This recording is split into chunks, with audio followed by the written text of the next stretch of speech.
Град Скопје најавува изградба на канализациона мрежа во општина Шуто-Оризари, пошто ќе следува и реконструкција на една од најоштетените улици во Скопје, Индира Ганди. За ова денеска информираше градоначалникот Петре Шилегов на советнички прашања, запрашан зошто не се инвестира во подобрување на патната и канализационата мрежа во Шуто-Оризари.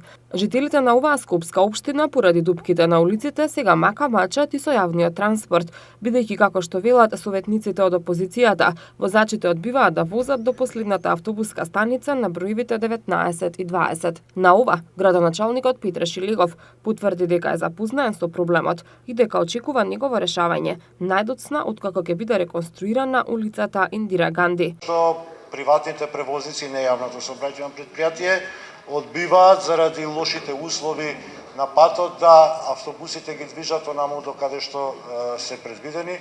Очекувам дека тоа на минато неделя, пред 2 недели што го имам состанокот со приватните превозници, разговаравме, подобрени се условите да можат да продолжат да возат до крај, до поранешната, односно до последната станица на автобусот 19 и 20. Во секој случај тоа како најлоша варијанта ќе се случи после реконструкцијата на улица Индира Ганди. Јас ќе инсистирам и од нив, воколку добијам извештај дека се уште не се движат до крај, постојат услови кои што нема да доведат до оштетување на автобусите, да го продолжат движењето на автобусите до последната станица.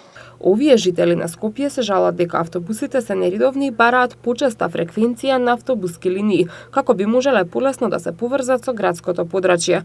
На ова Шилегов вели дека не е доволно само барање од страна на граѓаните, туку потребно е да се направат и анализи за исплатливоста на евентуално поголем број на автобуси на овој потек.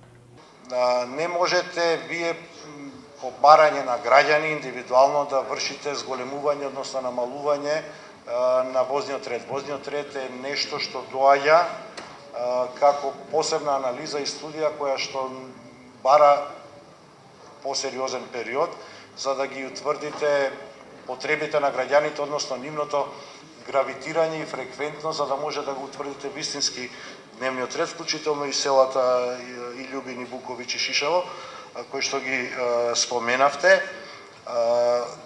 Анализите што се прават во моментот за потребите за транспорт на град Скопје ќе го дадат точниот одговор, поколку се појави потреба, стои градот на располагање, односно јавното сообраќајно претпријатие да ги зачести тие автобуски линии.